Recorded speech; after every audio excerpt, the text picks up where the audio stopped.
Hey, what is going on, class? Welcome to day two, or I guess day three, but day two of lesson stuff. Should be 03, I believe. So, as we are progressing through this, once again, I'm going to say pause the video, work on the problem. I apologize, my voice sounds a little funny. I had some dental work done yesterday, and my jaw is destroyed. But I'm going to power through this. So go ahead, pause this video, try to simplify this expression. All right, so PEMDAS is an order of operations. This is like the steps to simplifying. We go through in order. First, we identify, are there parentheses? Yes, there are. I'm going to just come in here and highlight. So I start here. I don't care about anything else here. And honestly, let's just do this. This I find is helpful when you're starting. Is I just ignore it. Nothing else exists, only the parentheses. And then it's kind of a weird thing that it's a loop. So now I look. Again, are there parentheses inside these parentheses? No, there is not. Is there any exponents? No, there is not. There's no multiplication or division. There is, however, subtraction. So I'm going to do that. And I get 13 minus 10 is 3. Then I start over again. Are there any parentheses? No, I got rid of them. I'm using them for multiplication here. Their purpose is a little different. So I got rid of the parentheses. Next up, I'm looking at exponents. Exponents, remember, exponents are small. They have a tiny reach. This exponent here can only affect what it is directly attached to. It cannot affect anything else. It cannot affect that 2. It can't affect the 5. Nothing. It can only affect what it is literally right on top of.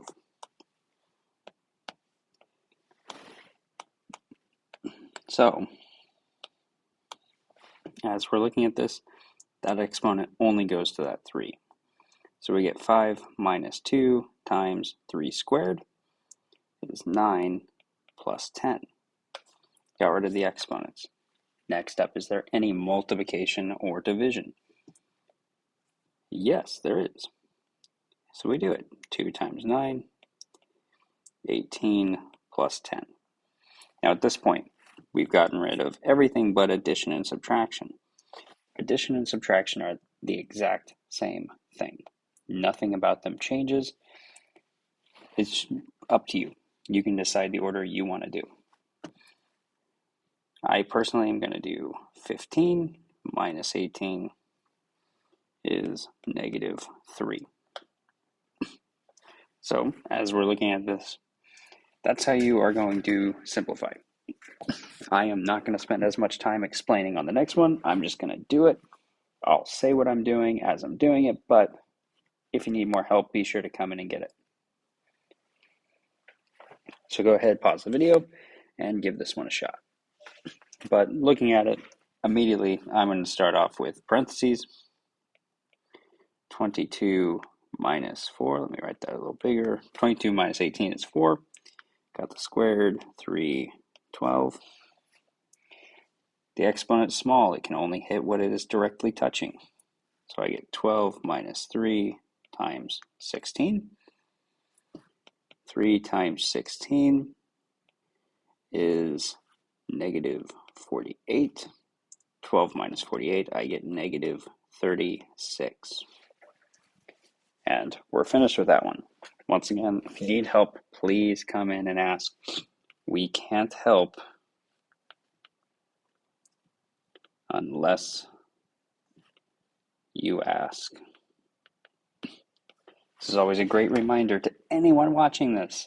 Your teachers can't help you unless you talk to them. And believe me, we don't do this job because we love math. We do this job because we want to help you learn math. If we wanted to do math, we would do a job that just does math without teaching. Teaching is because we love helping people. Let us do what we love. So then here, there is an example problem under here, but it's hidden and I forgot to clear it out. So we're just going to do this example together. So combining like terms, combining just means add or subtract. So as you're looking at this, anything that has an x can interact with things that have an x. Things that don't can only interact with things that don't. I like to think of it this way. Let x, wow, my pen wigged out there. Let x equal carrots. And no x equal chips.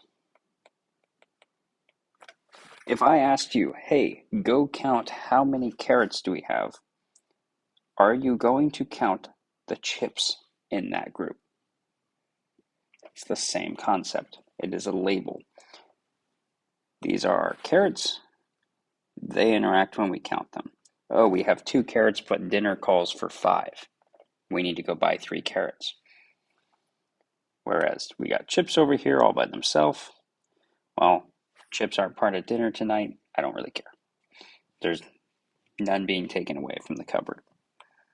So the 2 minus 5 is all that interacts. So I get negative 3x.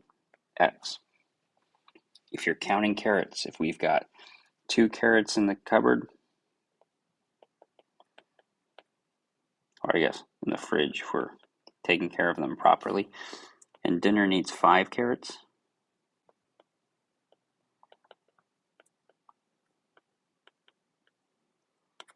in the end, we need 3 carrots. This does not magically become carrots squared.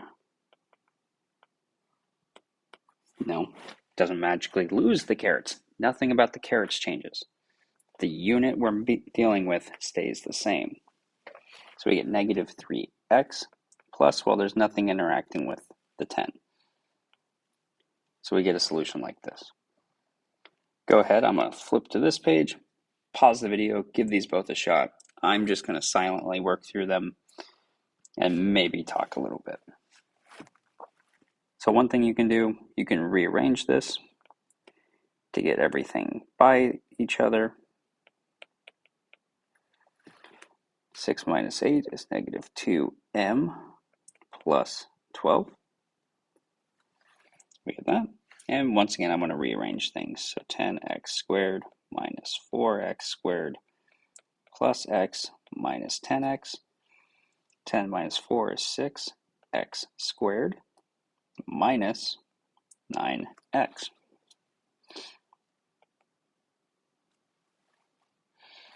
All right, now we're on to solving one-step equations. To solve a one-step equation, all we're doing is we're trying to get the variable by itself. And as you would assume from one step, that means we are one move, one algebraic manipulation away from the answer. So when we're solving, we take PEMDAS. Actually, I'm going to write it this way. I like to write it up and down because then we get to group and say, hey, multiplication, division, they're the same thing. You can do them in either order, doesn't matter. But instead of going down for simplifying, we go up for solving. So we subtract 12 from both sides because that is the opposite of addition. Our goal is we want x all by itself. So we need to get rid of anything interacting with x. So we end up with x equals 26. Same thing here. We come over, multiplying by 2. Well, the opposite of multiplication is division. so we divide it. We get y equals 13. Opposite of subtraction is addition. M equals negative 18. Well, we just said up here that the opposite of multiplying by 2 was dividing by 2. So the opposite of dividing by 2 is clearly multiplying. We get x equals 22. Now, I'm going to demonstrate this on one problem. I'm going to leave it up to you to do the rest of them, but if you're doing this right, you should always double check your answers. Make sure that, hey, did my solution actually do what I wanted? Because if it didn't, then hey, something's wrong and you need to go back and try again. So I'm going to plug 13 into this one. So I get 2 times 13 equals 26. Is that a true statement? Well, yes. 2 times 13 is 26. And 26 surely is 26. You should do this for every one of these. I'm going to leave that up to you, though, to double check them and make sure that they are correct. Here's some more solving one-step equations. I'm going to do them here in a moment. Go ahead, pause the video, and work on it.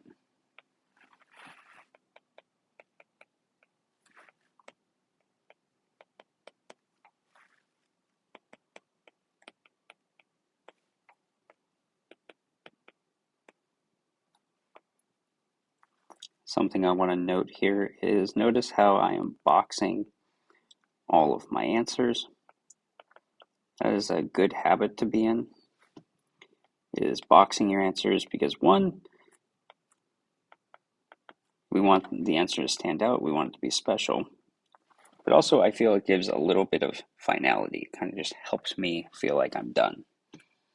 I'm going to check one of these, you can check the rest of them,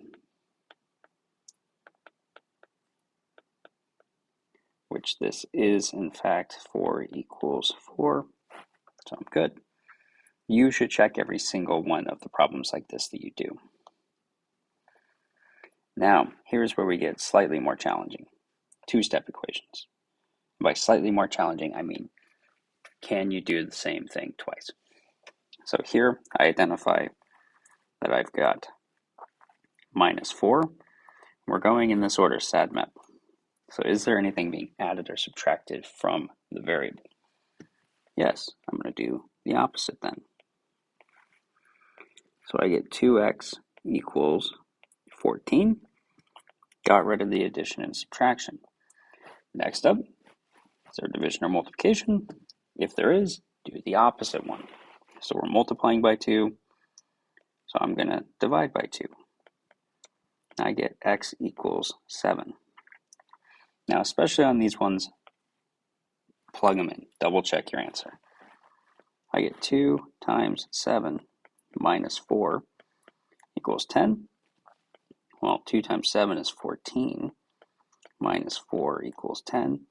Well, yeah, 10 equals 10. Perfect. I'm good to go. Go ahead, pause the video, give this second one a shot, and come back when you are ready to see the solution.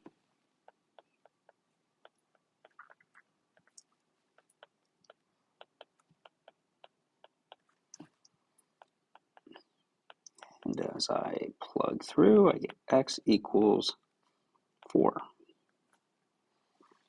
And I'm going to leave it up to you. Plug this back in, double check that the solution works. And here are the last two. Go ahead, pause the video, give them a shot, and come back when you are ready to see the solutions.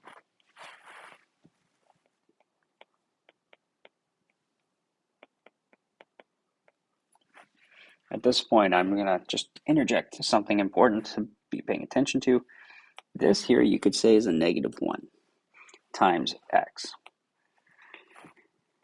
So when I divide by negative 1, I create x equals negative 6. That is the technical way to do it. The way I always like to read it is I read a negative.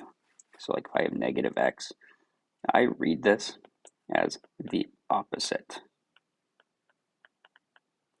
of x. Because then if I think of it as, oh, it's the opposite of x, well, then x must be the opposite of whatever I said it is. So this is a helpful kind of way of phrasing the problems as you're looking at it. Feel free to do it either way. This is very much an Algebra 2 way of reading this. And let's quickly finish up this last one.